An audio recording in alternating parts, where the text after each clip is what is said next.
আমরা অনুষ্ঠান শুরু করছি।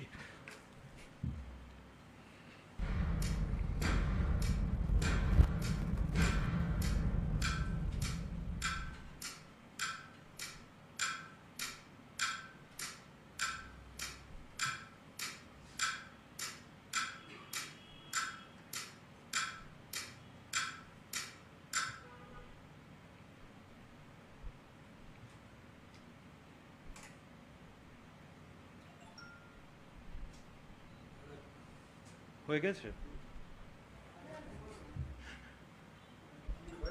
আপনারা অবগত আছেন যে গতকালকে সর্বভারতীয় তৃণমূল কংগ্রেসের সাধারণ সম্পাদক এবং সাংসদ মাননীয় শ্রী অভিষেক বন্দ্যোপাধ্যায় 5টা পয়েন্ট তুলে এনেছেন পাহেলগাঁও যে হামলা হয়েছিল, জঙ্গি হামলা, তার উপরে, এবং যাকে কেন্দ্র করে ভারত পাকিস্তানের মধ্যে 3 দিনের একটা সংক্ষিপ্ত যুদ্ধ বলবো না এয়ার স্ট্রাইক বলবো, যা হোক একটা ঘটনা ঘটেছিল। 5টা পয়েন্ট তৃণমূল কংগ্রেসের পক্ষ থেকে নরেন্দ্র মোদীর নেতৃত্বাধীন এনডিএ সরকারের কাছে খোলাখুলি 5টা পয়েন্ট নিয়ে তিনি উত্তর চেয়েছেন এবং দেশবাসীর উদ্দেশ্যে প্রশ্নগুলো ছুঁড়ে দিয়েছেন। 1 নম্বর, যে কি করে 145 কিলোমিটার দূরে পাহেলগাঁও থেকে, 145 kilometre away from Pahalgam is the Pakistan border, এতটা রাস্তা অতিক্রম করে সন্ত্রাসবাদীরা পাহেলগাঁও পর্যন্ত পৌঁছলো, নৃশংসভাবে 26 জন ভারতীয়কে তারা খুন করলেন। 1। দ্বিতীয় নম্বর, যে তারপরই এটা নিয়ে যখন সর্বদলীয় পার্টির মিটিং ডাকা হলো, সেই মিটিংয়ের পরে কেন্দ্রীয় সরকার স্বীকার করে নিলেন যে ইসমে চুক হুয়া থা, অর্থাৎ নিরাপত্তা ব্যবস্থায় চুক ছিল, ফল্ট ছিল, ব্যর্থতা মেনে নিলেন। আমার এখনো মনে আছে কিরণ রিজিজু ওই মিটিংয়ের পরে বেরিয়ে এসে সাংবাদিক সম্মেলনে বলেছিলেন, হ্যাঁ ইয়ে ইন্টেলিজেন্স কা চুক হ্যায়। আমি একটা জিনিস এখানে যোগ করছি অদ্ভুতভাবে, যে কখনো বলছেন যে ইন্টেলিজেন্স মে চুক হ্যায়, আবার এই বিমান হাদসার পরে দেখছি, বিমান দুর্ঘটনার পরে 3 দিন আগে ভারতবর্ষের স্বরাষ্ট্রমন্ত্রী গিয়ে বলছেন দুর্ঘটনা এড়ানো সম্ভব নয়। আমি নয় ওই প্রসঙ্গটা আজকে আসছি না, তার কারণে এই 5টা প্রসঙ্গ সম্পূর্ণ পাহেলগাঁও এবং আমাদের নিরাপত্তা জনিত এবং তার পরবর্তী অধ্যায়ের ঘটনা। তা আমার প্রশ্ন, যে চুক যদি হয়ে থাকে, তৃণমূল কংগ্রেসের প্রশ্ন, মমতা বন্দ্যোপাধ্যায়, অভিষেক বন্দ্যোপাধ্যায়ের প্রশ্ন, যে সেই ব্যর্থতার দায় কার? তা যারই চুক হবে তাহলে তার বিরুদ্ধে একটা কোনো শাস্তিমূলক ব্যবস্থা হবে। আমরা অদ্ভুতভাবে লক্ষ্য করলাম যে তারপরই আইবি চিফ, এগুলো পরে দেখা, আইবি চিফ, তাকে আরো 1 বছরের জন্য এক্সটেনশন দিয়ে দেওয়া হলো, ইন্টেলিজেন্স ব্যুরো চিফ। আরে সিকিউরিটি তো ইন্টেলিজেন্স ব্যুরো, এবং সেটা অমিত শাহের দপ্তর, তারা দায়িত্ব নিন, কেউ তো একজন দায়িত্ব নেবেন। এ প্রসঙ্গে একটা কথা বলে রাখি, যে আপনাদের সকলেরই মনে আছে যে 2008 সালে যখন বম্বে ব্লাস্ট হয়েছিল তাজ হোটেল, তার 4 দিনের মাথায় তৎকালীন স্বরাষ্ট্রমন্ত্রী শিবরাজ পাটিল, কেন্দ্রীয় স্বরাষ্ট্রমন্ত্রী, পদত্যাগ করেছিলেন। তা সরকার মুখে বলবে চুক হয়েছে, কেউ দায় নেবে না, এক অদ্ভুত পরিস্থিতি। এটা ছিল প্রশ্ন নম্বর 1। এবং প্রশ্ন নম্বর 2, 3 নম্বর ছিল যে 4 জন বা 6 জন, সেটাও সরকার পরিষ্কার করে বলতে পারছেন না, যে কতজন আতঙ্কী সীমান্ত অতিক্রম করে 145 কিলোমিটার ভারতবর্ষের ভেতরে পাহেলগাঁও পর্যন্ত চলে এসেছিল। তারা কোথায়? তারা জীবিত, না তারা মৃত, না তারা ভারতবর্ষে ঘুরে বেড়াচ্ছে, না কোথায়? কেন্দ্রীয় সরকার নীরব কেন? যখন সংসদের বিশেষ অধিবেশন ডাকার দাবিতে অভিষেক বন্দ্যোপাধ্যায় সোচ্চার হন, তখন পরিষ্কারভাবে বলে দেওয়া হয় যে না, একদম বাদল অধিবেশন বা মনসুন সেশন 21শে জুলাই থেকে শুরু করা হবে, তার আগে কোনো অধিবেশন হবে না, কোনো আলোচনা হবে না। এই প্রশ্নের সম্মুখীন হব না, প্রশ্ন করলেই আপনি সন্ত্রাসবাদী, আপনি পাকিস্তানের এজেন্ট, আপনি দালাল, ইত্যাদি ইত্যাদি ভারত বিরোধী তকমা লাগিয়ে দেওয়া হবে। কিসের ভয়? কাকে আড়াল করতে চাইছেন? কি সত্য লুকোতে চাইছেন? নিজেদের ব্যর্থতা এবং অপদার্থতাকে শুধুমাত্র চুপ ঘোষণা করে কতদিন আড়াল করা যাবে, এই প্রশ্নটাই তুলেছেন মমতা বন্দ্যোপাধ্যায়, আগেই তুলেছিলেন, এবার তুলেছেন অভিষেক বন্দ্যোপাধ্যায় সাংসদ হিসেবে, এবং তার পরিষ্কার 5টা পয়েন্ট। এবং ভারতবর্ষের পররাষ্ট্র নীতি, ফরেন পলিসি, যেভাবে এক্সটার্নাল অ্যাফেয়ার্স মিনিস্ট্রি ফেল করছেন বারে বারে। একটা পরিসংখ্যান দিয়ে দেখানো হয়েছে গত 10 বছরে 2 লক্ষ কোটি টাকা, 2 লক্ষ কোটি টাকা শুধু পররাষ্ট্র নীতির পেছনে খরচা করা হয়েছে।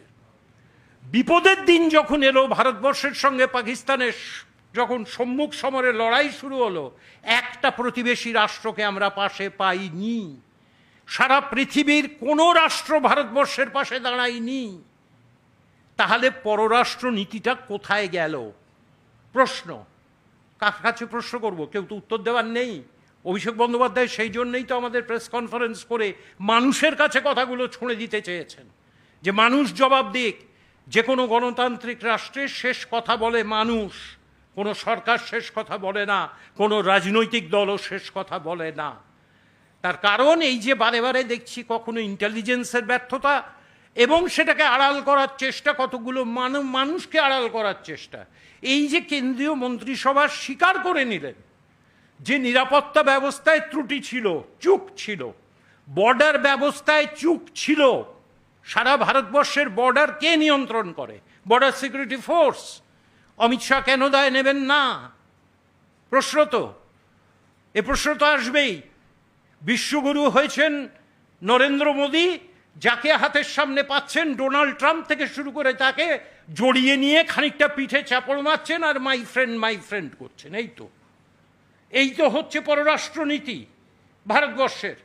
খুব অবাকভাবে দেখলাম সেই সময় যে এমন পররাষ্ট্রনীতি আমার বিদেশমন্ত্রী বললেন এই যুদ্ধ থেমে যাওয়ার পরে। তিনি বললেন যে নিয়ম অনুসারে তিনি নাকি পাকিস্তানে পররাষ্ট্রমন্ত্রীকে জানিয়েছিলেন যে আমরা কোন কোন জঙ্গি ঘাঁটি আক্রমণ করতে যাচ্ছি।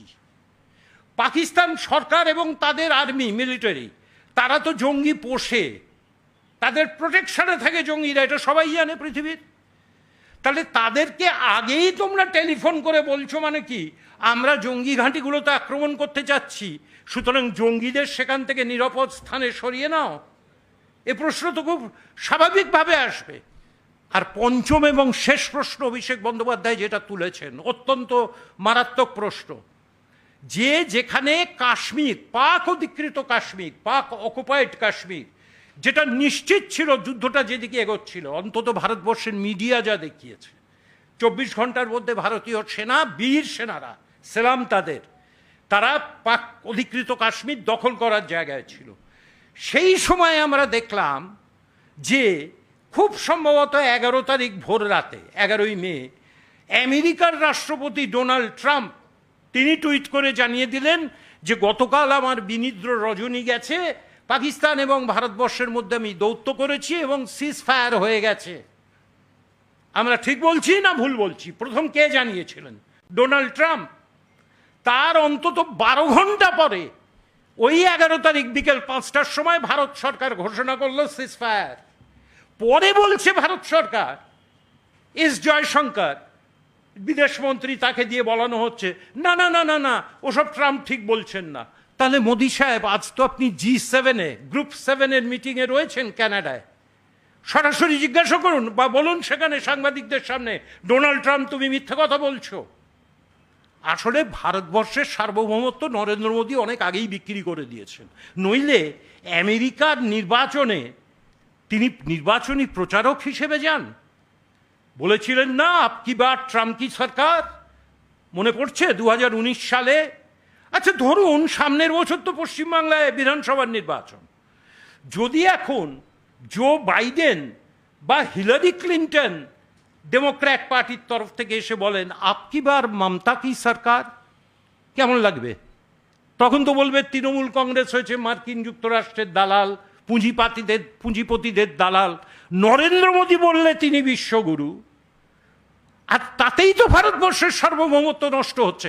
কারণ ভারতবর্ষের সার্বভৌমত্বে পরিষ্কার একটা কথা বলা আছে, আমরা আমাদের নিজেদের দেশের ব্যাপারে বিদেশি শক্তিকে নাক গলাতে দেবো না, এবং বিদেশের কোনো পররাষ্ট্রনীতির মধ্যে বিদেশের কোনো অভ্যন্তরীণ ব্যাপারে ভারতবর্ষ হস্তক্ষেপ করবে না। এটা ক্লিয়ার ডাইরেকশন আমাদের সভারনিটিতে। তা সেখানে বারে বারে সভারনিটিকে আপনারা লঙ্ঘিত করছেন। বিদেশ নীতি টোটালি ফেল।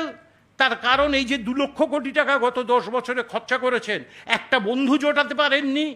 কখনো একে জড়িয়ে ধরেছেন, কখনো ওকে জড়িয়ে ধরেছেন, মাই ফ্রেন্ড করে বেরিয়েছেন।